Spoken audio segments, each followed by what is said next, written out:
ಪತ್ರಿಕಾಗೋಷ್ಠಿಯನ್ನು ನಡೆಸಿ ಭಾರತೀಯ ಜನತಾ ಪಾರ್ಟಿಯ CP ಯೋಗೇಶ್ವರ್ ಅವರಿಗೆ ಯಾಕೆ ಚುನಾವಣಾ ಕಣದಲ್ಲಿ ಇರಬೇಕು, ಯಾಕೆ ಯೋಗೇಶ್ವರ್ ಅವರು ಈ ಚುನಾವಣೆ ಉಪಚುನಾವಣೆ ಕದನದ ಕಲಿಯಾಗಬೇಕು, ಅಧ್ಯಕ್ಷರಾದ ಜೈಮುತ್ತೂರ್ ಅವರು ಇನ್ನೂ ಒಂದು ಹೆಜ್ಜೆ ಮುಂದೆ ಹೋಗಿ ಇದೇ ಪತ್ರಿಕಾಗೋಷ್ಠಿನಲ್ಲಿ ಇದೇ ಜಾಗದಲ್ಲಿ ಕುಳಿತುಕೊಂಡು ಹೇಳ್ತಾರೆ, ನಿಖಿಲ್ ಕುಮಾರಸ್ವಾಮಿ ಅವರೇ ಕ್ಯಾಂಡಿಡೇಟು, ದಯಮಾಡಿ ಯೋಗೇಶ್ವರ್ ಅವರು ಏನಾದರೂ ಹುಕುಂ ಕೊಟ್ಟಿದ್ರಾ, ನಿಖಿಲ್ ಕುಮಾರಸ್ವಾಮಿ ಅವರೇ ಅಭ್ಯರ್ಥಿ ಅಂತ ಹೇಳೋದನ್ನು ನಾವು ಖಂಡಿಸ್ತೀವಿ.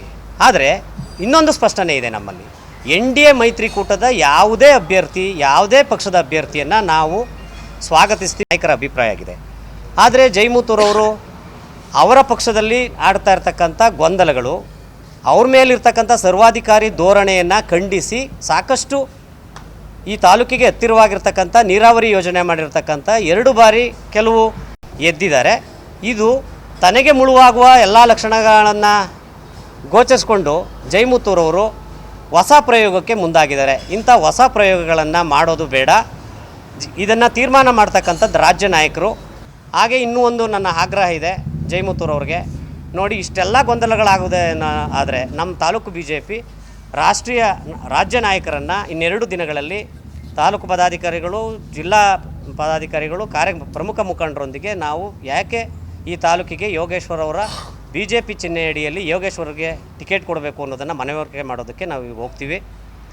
ನಿಮ್ಮ ಪ್ರಯತ್ನ ನಿಮ್ಮದಾಗಿರಲಿ, ನಮ್ಮ ಪ್ರಯತ್ನ ನಮ್ಮದಾಗಿರ್ತದೆ. ಆದರೆ ಅಂತಿಮವಾಗಿ ಪಕ್ಷ ಮತ್ತು ಮೈತ್ರಿ ಮುಖಂಡರು ಏನು ಹೇಳ್ತಾರೆ ಅದಕ್ಕೆ ನಾವಿಬ್ಬರು ಬದ್ಧರಾಗಿರೋಣ.